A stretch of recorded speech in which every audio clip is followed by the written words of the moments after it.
माननीय श्री चरण सिंह चन्नी जी।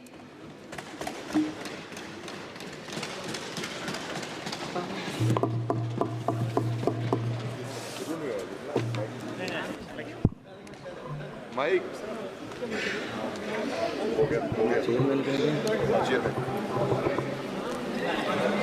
देश सेवा बर मोहे हैं, शुभ कर्मन ते कब हूँ ना डरूं और सो जब जाए लरूं, निश्चय कर अपनी जीत करूं। माननीय चेयरमैन, मुझे लगता है कि जो ये सरकार वाले हैं 10 साल राज करके एग्जॉस्ट हो गए और अब इनके पास कोई आइडिया नहीं बचा है और कोई सिंसियरिटी भी नहीं है। कितनी महत्वपूर्ण चर्चा देश के बजट पे हो रही है और जब से चर्चा शुरू हुई है मैं देख रहा हूँ ना प्रधानमंत्री जी, ना होम मिनिस्टर, ना फाइनेंस मिनिस्टर। आप उस तरफ देखो, वो खाली कुर्सियों को देखो, ये खाली कुर्सियों को देखो। मंत्री जी बैठे हुए हैं आसपास में, ये खाली कुर्सियों को देखो। मंत्री बैठे हुए हैं, ये उनका इंतजार कर रही है कि कहाँ है हमारा फाइनेंस मिनिस्टर। ये सिंसियरिटी है इनकी मैडम, माननीय मंत्री है। जी बैठे हुए हैं, आप लोग थोड़ा सा शांति बना के रखिए। माननीय सदस्य बोल रहे हैं। 10% आदमी नहीं है वहाँ बैठे। कहाँ है इनके मेंबर, कहाँ है प्राइम मिनिस्टर, कहाँ है होम मिनिस्टर, माननीय कहाँ सदस्य है हमारे वित्त मंत्री जिन्होंने बजट पेश किया और उनको हमने बताना है कि बजट में क्या नहीं दिया आपने और क्या दिया। ये सिंसियरिटी है। देश पूछ रहा है, हमारे सब लोग पूछ रहे हैं कि आपकी सरकार की सिंसियरिटी क्या है। स्पीकर साहब, माननीय चेयरमैन जी, मैं जब जीत कर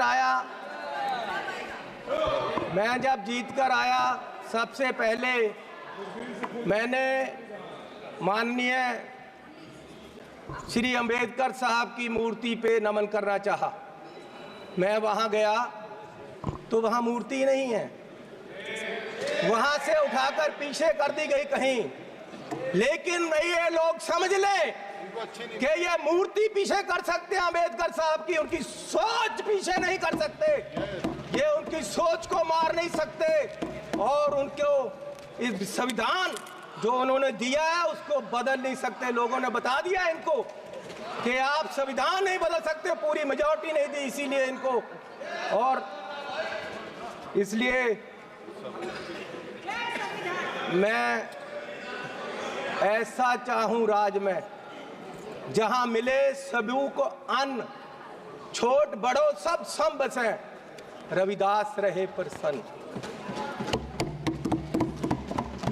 माननीय चेयरमैन जी, 22 तारीख को बजट पेश हुआ। मुझे बड़ी खुशी थी कि बजट में जा रहे हैं। पहली बार आया हूं सदन में। जलंधर के लोगों का धन्यवाद है जिन्होंने मुझे यहाँ खड़ा किया ले आकर, उन वोटरों का धन्यवाद है। मैं नए कपड़े डालकर आया कि बहुत कुछ मिलेगा आज देश में देखने को, बताने को। पंजाब में जाकर मैं और सारे एमपी हमारे प्रेस कॉन्फ्रेंस करेंगे कि देखो क्या क्या मिला। नए कपड़े मेले जैसे आया मैं, लेकिन यहाँ आकर खोदा पहाड़, लिकड़ा चूहा भी नहीं, कुछ नहीं मिला हमें।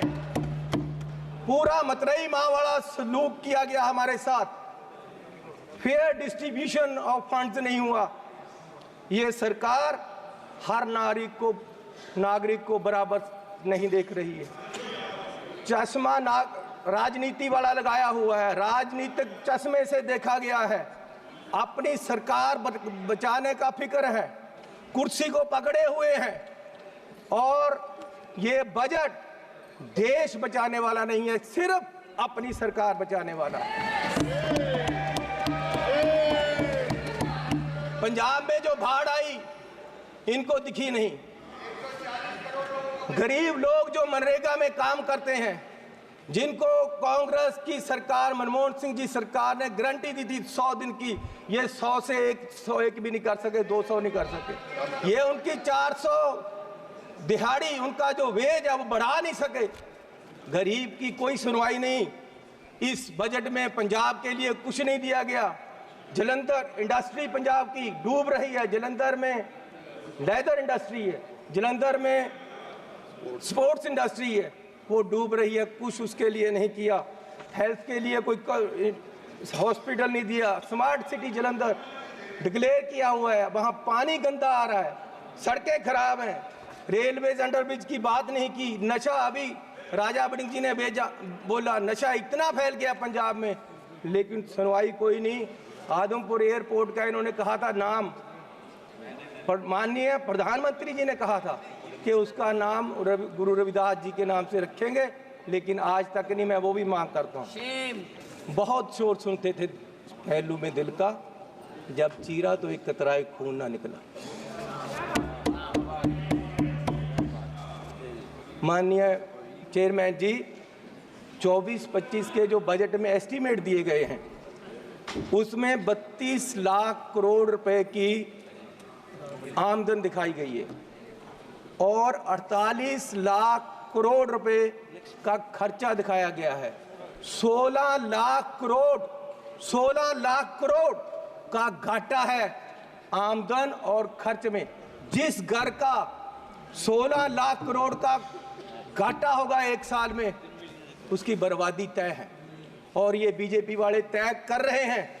और मैं 14 लाख करोड़ इस साल कर्जा लेने की बात की गई है। 14 लाख करोड़ अगर ऐसे हर साल कर्जा लेंगे, देश कहां जाएगा? आज देश में फाइनेंशियल इमरजेंसी वाले हालात पैदा हो रहे हैं और बीजेपी ये हालात पैदा करने के लिए जिम्मेवार है। और ये कहते हैं कि जी हर रोज इमरजेंसी की बात करते हैं कि इमरजेंसी, लेकिन जो देश में आज अनडिक्लेयर्ड इमरजेंसी है उसका क्या है? इमरजेंसी ये भी है कि एक मशहूर नौजवान जो एक मशहूर सिंगर था, उसको गोलियों मार के मार दिया गया। आज तक सिद्धू मूसेवाला, उसके परिवार को इंसाफ नहीं मिला, वो दर दर भटक रहे हैं। ये भी इमरजेंसी, ये भी इमरजेंसी है। इमरजेंसी ये भी है कि 20 लाख लोगों द्वारा पंजाब में मेंबर पार्लियामेंट चुना गया और वो एनएस से लगाकर अंदर रखा हुआ है। फ्रीडम ऑफ स्पीच, उसकी कंस्टिट्यूएंसी के लोगों की बात यहां नहीं रख पा रहे। ये भी इमरजेंसी है। इमरजेंसी ये भी है कि विपक्ष के व्यक्तियों को केंद्रीय एजेंसियां कार्रवाई करने के लिए छोड़ दी जाती, उनको अंदर रखा जाता है। ये भी इमरजेंसी है। इमरजेंसी ये भी है कि हजारों किसान, उनको खालिस्तानी कहा जाता है जब वो अपनी मांग रखते हैं। अरे पंजाब कोई देश की धरती नहीं है, पंजाब हमारे देश की धरती है। हरियाणा में नेशनल हाईवे को पक्का जाम कर दिया है और किसान यहाँ तक नहीं आ पा रहे, उनको मिला नहीं जा रहा। ये भी इमरजेंसी है। इमरजेंसी ये भी है, अरे अरे अरे फीलिंग ले लो, फीलिंग ले लो। गद्दारी का मूल्य मिला है आपको, इसकी फीलिंग ले लो, अच्छा लग रहा है। इमरजेंसी ये भी है कि देश का एक राज्य मणिपुर पिछले 1.5 साल से जल रहा है और उसको अपने हाल पे छोड़ दिया गया है।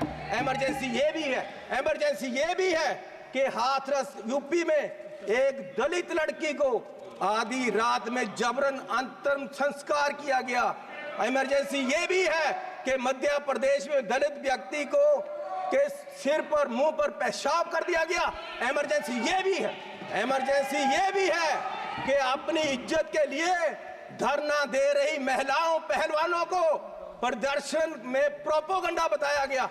इमरजेंसी ये भी है। इमरजेंसी ये भी है कि कोई पत्रकार सवाल करे तो उसको जेल में डाल दिया जाता है। इमरजेंसी ये भी है कि अपनी शिक्षा के लिए उतरे छात्रों को देशद्रोही बताया गया। इमरजेंसी ये भी। किस इमरजेंसी की बात कर रहे हैं? सुन लो भैया, सुन लो। माननीय चेयरमैन जी, मैं पंजाब के एक गरीब परिवार से आता हूँ।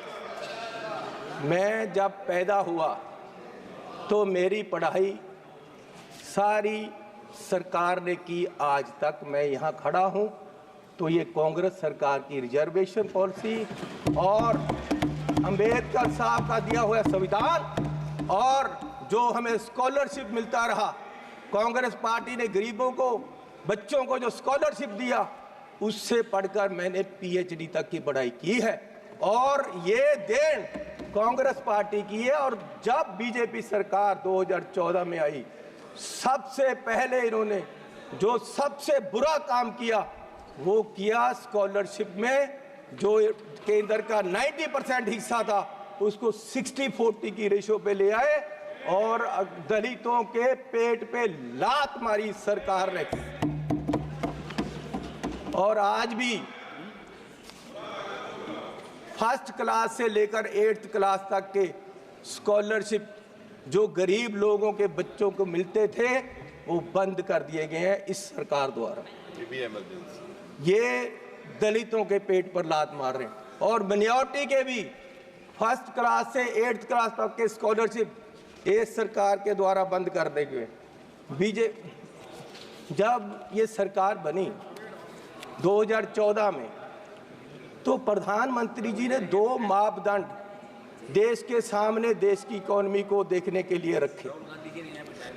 एक रखा डॉलर की कीमत, दूसरा रखा पेट्रोल और डीजल की कीमत। और मैं आपको माननीय चेयरमैन जी ये बताना चाहता हूं कि पिछले 10 साल में डॉलर की कीमत 25 रुपए बढ़ गई है 10 साल में। और हमारे माननीय प्रधानमंत्री मनमोहन सिंह जी और कांग्रेस की सरकार में ये सिर्फ 13 रुपए बढ़ी थी, डबल बढ़ी है इस सरकार में।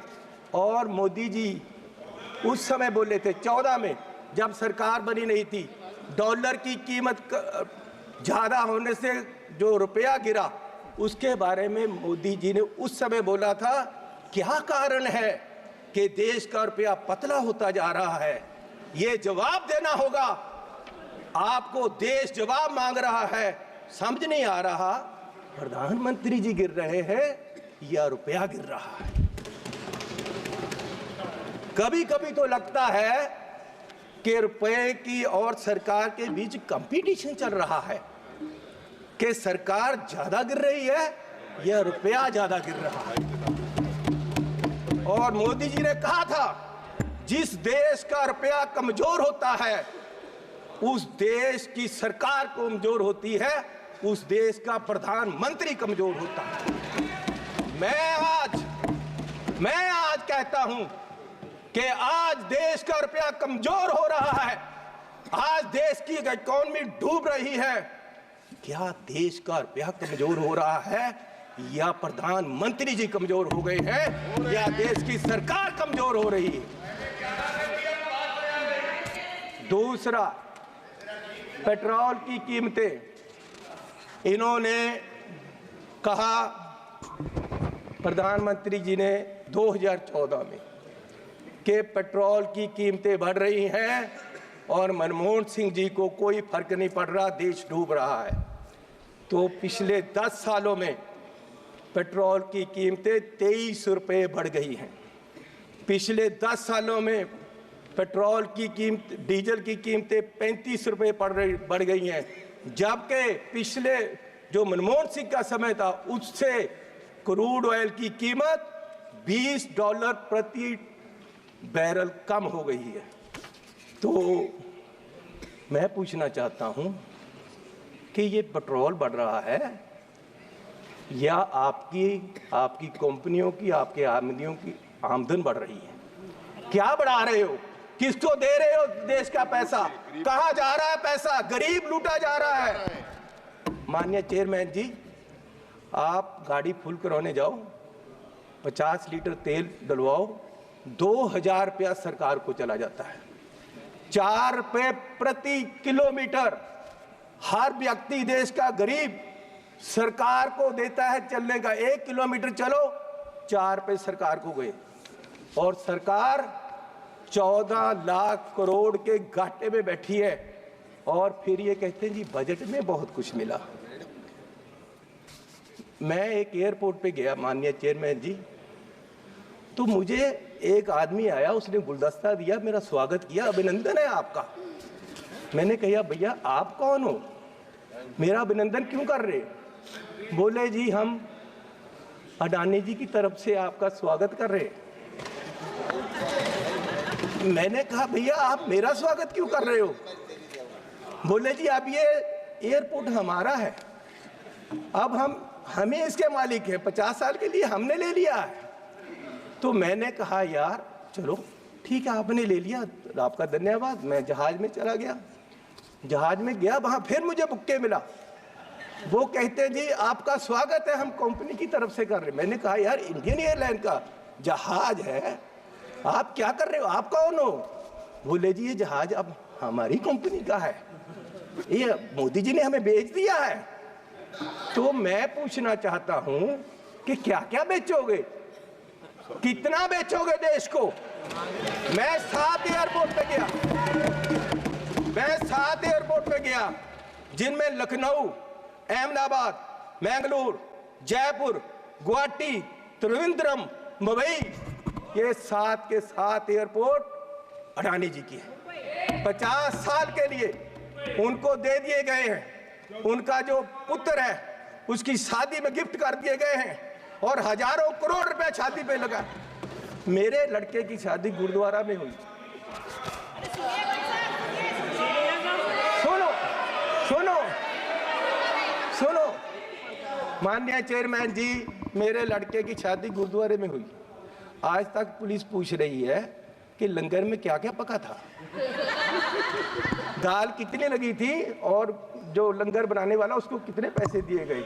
आज तक 2 साल से पुलिस पूछ रही है मुझे, और इस शादी में हजारों करोड़ रुपया लगा है, और प्रधान जी बुक्के लेकर जा रहे हैं, प्रधानमंत्री जी, और उनका स्वागत कर रहे हैं। गरीब को लूटा जा रहा है, गरीब के पास खाने के लिए पैसा नहीं है, और प्रधानमंत्री जी वहां बुक्के लेकर हजारों करोड़ की शादी में जा रहे। कोई बात नहीं, क्या क्या बेचोगे? सारे एयरपोर्ट, जहाज बेच दिए। आप देश की संपत्ति के कस्टोडियन हो, मालिक नहीं हो। आप इसको बेचने की गलती मत करो, देश बर्बाद करने की मत करो। आप अपने आप को स्टेट्समैन बोलते हो, आप अपने आप को देश के बहुत बड़े खैर ख्वाह बोलते हो, और देश को बेच रहे हो। गरीब आदमी कहां जाएगा एक दिन? प्रधान सेवक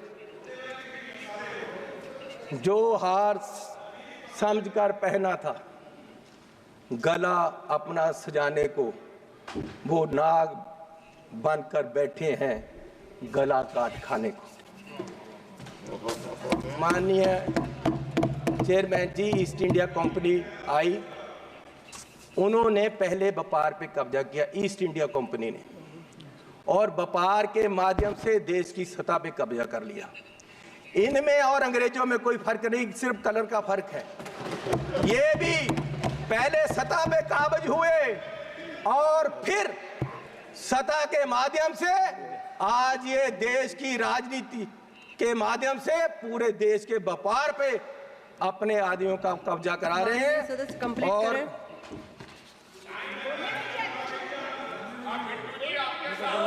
मैं बस एक बात करके बोलिए माननीय चेयरमैन जी, कोई बात नहीं, बैठ जाओ जी, बैठ जाओ। बिट्टू जी, आपके पिताजी शहीद हुए थे, माननीय सदस्य, लेकिन मैं आपको कह दूं वो उस दिन नहीं मरे थे, वो उस दिन मरे जिस दिन आपने कांग्रेस को छोड़ा।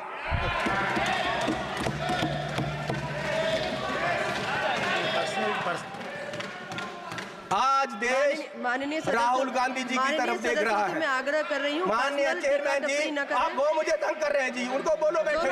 इनको बुलाइए। वो पंजाब से आए थे, इसका मतलब ये नहीं कि मुझे तंग करते रहे। माननीय सदस्य सुनील तटकरे माननीय जी, चेयरमैन जी, मैं आपसे निवेदन करना चाहता हूँ कि इन्होंने आप मेरा नाम लिया। मेरे दादाजी सरदार बेअंत सिंह जी, उन्होंने कुर्बानी देश के लिए दी, कांग्रेस के लिए नहीं दी, देश के लिए दी। और ये इस चन्नी की बैठो। ये अपनी जायदाद पूछे इनको, ये आप गरीबी की बात कर रहे हैं। अगर सारे पंजाब से सबसे अमीर आदमी ये ना हो और सबसे करप्ट ना हो, मैं अपना नाम बदल दूंगा। हजारों करोड़ का मालिक ये चरणजीत चन्नी है। और ये गोरा किसको कह रहे मैं हैं? माननीय सदस्य से सोनिया आग्रह गांधी कर जी, रही हूँ, वो व्यक्तिगत कहाँ के हैं ये कोई पहले विषय यहाँ न बताएं। रखें। भाई सोनिया गांधी जी कहाँ के हैं? ये सबसे मीटू में, ये सारे केसों में ये सबसे करप्ट ये।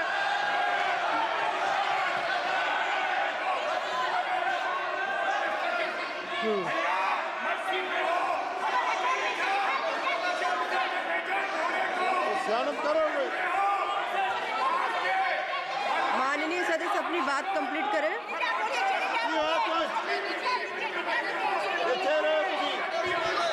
मैं बोलूंगा। माननीय चेयरमैन जी, आपका धन्यवाद। माननीय चेयरमैन जी, बैठो राजा। अरे बोलूंगा। उसको बिठाओ, अपने आदमी बिठाओ। माननीय चेयरमैन जी, मैं लास्ट बात करके बैठ जाना है और मैं सिर्फ ये बात करना चाहता हूं कि आज, अरे सुनो भैया,